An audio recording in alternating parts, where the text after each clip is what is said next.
குற்றப்பரம்பரை அதை வந்து ஹாட் ஸ்டாருக்கு நான் எடுக்கணும்னு போகும்போது அந்த ஒரு கேரக்டர் இருந்துச்சு. வையத்துறைன்ற ஒரு கேரக்டருக்கு வந்து கருப்பான ஒருத்தர் வேணுமே. இங்கே என்னடா கருப்பான ஊரில் என்னடா நம்ம தான் கருப்படிச்சுட்டு எல்லா படத்துலேயும் நடிச்சிட்ருக்கோம், ஒரு ஆள் வேணுமே அப்படின்னு யோசிச்சுட்டே இருக்கும்போது தான் நான் வந்து அதுக்கு முன்னாடி மதுரை வீரன் பார்த்துருந்தேன். அப்போ கொஞ்சம் குண்டா இதாக இருந்தார்.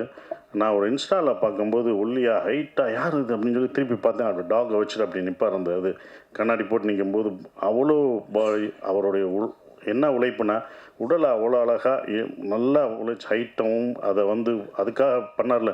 நான் கேட்டவனே, தம்பி எப்படி தம்பி பண்ணீங்கன்னு. சார் நான் போய் இத்தனை மாதம் நான் ஹார்ட் ஒர்க் பண்ணி என் உடம்பை குறைச்சேன் அப்படின்னாரு. பார்த்தீங்களா, அது எனக்கு ரொம்ப பிடிச்சிருந்த அவரோட ஹார்ட் ஒர்க். உடனே எனக்கு தோணுச்சு இந்த கேரக்டருக்கு இவரை தவிர வேறு யாருமே பண்ண முடியாதுன்ட்டு நான் வந்து டெஸ்ட் ஷூட் எடுக்கணுன்ட்டு கூப்பிட்டேன். இது ஹாட் ஸ்டார் கூட பண்ணலை. யாருக்கும்னா நம்ம எடுத்து பார்த்துக்குவோம் அவர் எப்படி கரெக்டாக இருப்பாரான்னு சொல்லிட்டு நான் வந்து வாங்க தனியாக நம்ம 2 பேரும் தான், வேறு யாரும் கிடையாது, போட்டு ஒரு ஃபோட்டோ எடுத்து பார்ப்போன்னு நான் வந்து எடுத்து பார்த்தேன். அவங்க சொன்ன மாதிரி அந்த கண்ணை தான் ஃபஸ்ட்டு எடுத்தேன். கண்ணை பார்த்தோன்னே விஜயகாந்த் சார் தான் எனக்கு ஞாபகம் வந்தார். கண்டிப்பாக அந்த கண்ணில் அப்படியே இருந்தது. அந்த கண்ணை தான் நான் போஸ்டராகவே வச்சு அவங்களுக்கு காமிச்சேன், மேடத்திட்டையும் காமிச்சேன்.